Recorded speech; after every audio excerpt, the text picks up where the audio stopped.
السلام علیکم class 9 and پری 9۔ میں امید کرتا ہوں کہ سب بچے ٹھیک ٹھاک ہوں گے۔ اللہ تعالیٰ سب بچوں کو اپنے حفظ و امان میں رکھے۔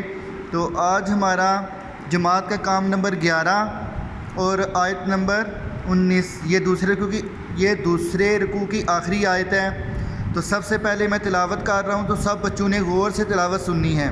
اعوذ باللہ من الشیطان الرجیم، بسم اللہ الرحمن الرحیم۔ ان تستفتحوا فقد جاءکم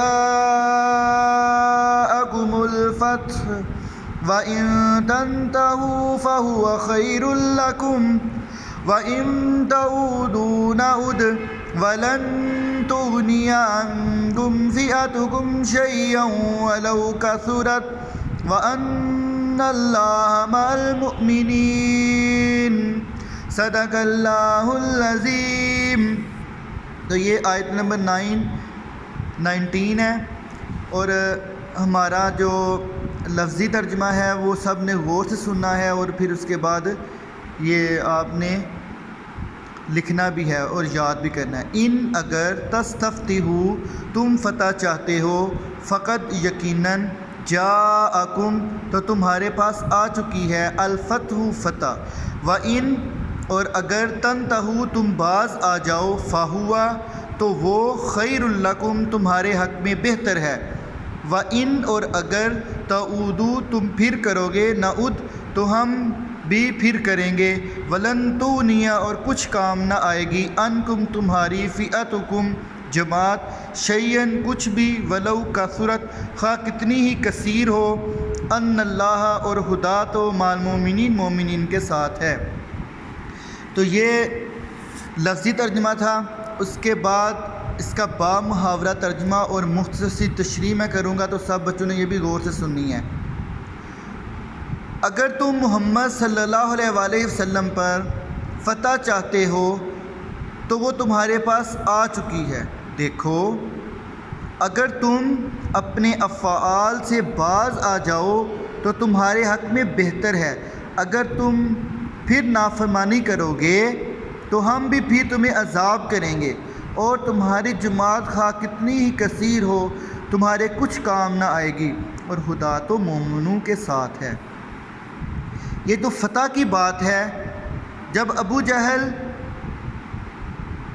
جو کفار کا لشکر تھا، بدر کے مقام پر لڑنے کے لیے جانا چاہتا تھا، تو اس سے پہلے غلاف کعبہ پکڑ کر سارا جو لشکر ہے وہاں یہ دعا کر رہے تھے کہ دونوں گروہوں میں سے، مسلمان اور کفار دونوں گروہوں میں سے جو سچے ہیں ان کو فتح یاب کر دے۔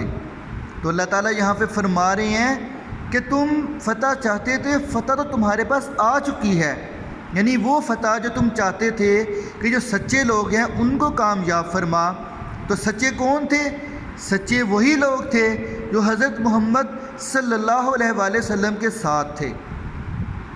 تو اللہ تعالیٰ فرما رہے ہیں کہ تم اپنے افعال سے، اپنے جو تم جو کام کر رہے ہو، جو تم نافرمانی کر رہے ہو، اس سے باز آ جاؤ تو تمہارے حق میں بہتر ہے۔ اگر تم پھر اللہ کی اور اس کے رسول کی نافرمانی کرو گے تو تم جماعت کے حساب سے، سامان کے حساب سے، جس مرضی حساب سے تم بہت زیادہ ہو، تمہاری وہ کوئی بھی جماعت، تمہارا کوئی اسلحہ، تمہارا کوئی زور، تمہاری کوئی طاقت کچھ کام نہ آئے گی، خدا تو مومنوں کے ساتھ ہے۔ تو بیٹا، یہ آج ہمارا جو دوسرا رکوع ہے مکمل ہو چکا ہے۔ تو سب بچوں نے یہ جو 19 نمبر آیت ہے، سب بچوں نے یہ یاد بھی کرنی ہے اور مجھے لکھ کر سینڈ بھی کرنی ہے۔ اللہ حافظ، السلام علیکم۔